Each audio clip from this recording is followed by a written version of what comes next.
A surface function that is related to aspect is hillshade. Back in the old days, we used to refer to this as simply shaded relief. For the most part, we don't have a lot of surface analyses that are going to be generated from doing a hillshade. It's more of a visual or cosmetic or cartographic, which is cartography, more the art of making a map. It's more of a visual technique in which it's trying to enhance the depiction of the surface topography. And so the goal here of a hillshade is to hypothetically illuminate a surface and determine areas that are located in certain parts of being in sunlight or being in a shadowy area. So the image on the right is a hillshade that's created from the input grid on the left, which of course is our original DEM of Story, Indiana. There are two things we can control when creating a hillshade. We can control the azimuth and the sun altitude or sun's elevation. The sun's azimuth is the direction in the sky the sun is essentially coming from. Where is the light source coming from? Which direction in the sky? And so it uses that same 0 to 360. So, for example, if we had a sun azimuth of 0 degrees, that means the sun, the light source, would be coming from the north, which of course in Indiana is never going to happen because the sun is always in our southern horizon. Sun elevation or altitude is the angle or height in the sky of the sun. The highest the sun can be in our sky is 90 degrees or perpendicular from the Earth's surface. This is most likely to occur each day at noon. We look up in the sky, and that's when, on average, the sun is at its highest point. Never in Indy do we get 90 degrees above us, but when the sun is its highest in its horizon, its highest point in the sky, it's going to be related to having also the highest solar altitude or highest sun elevation. Whereas when we get down to sunset and sunrise, that's when the altitude is more close to 0. Of course, not 0, because then of course when we have nighttime.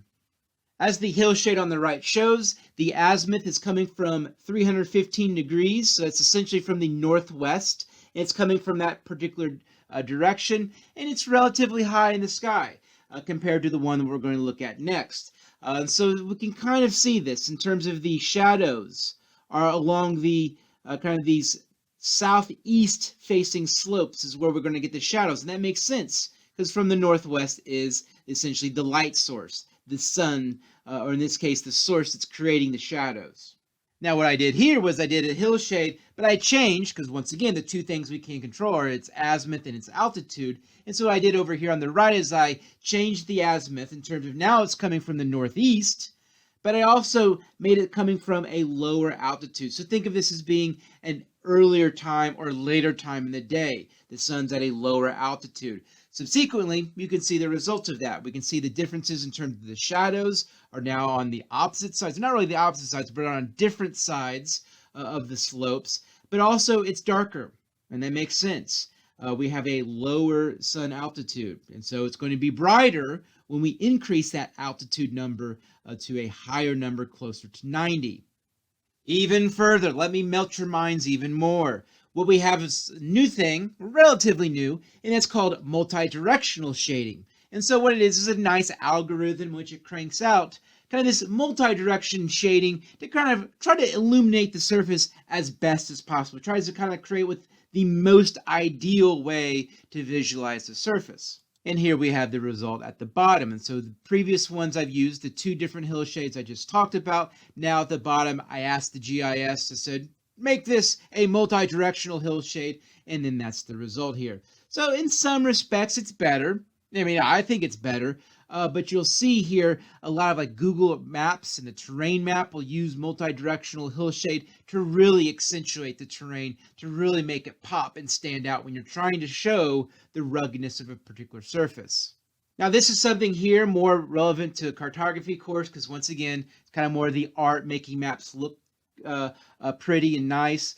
This is something called a hypsometric, Hypsometric tint, T-I-N-T. And so this is a good way to show terrain in a GIS. So if you're wanting to show a particular study area and really make it seem like it, really make it look cool, in terms of its elevation and surface terrain, this is a good technique to use. And what you do here is you do a kind of a color ramp, and a lot of these are pre-embedded. So this is a particular elevation color ramp. So it's a tint, let's say.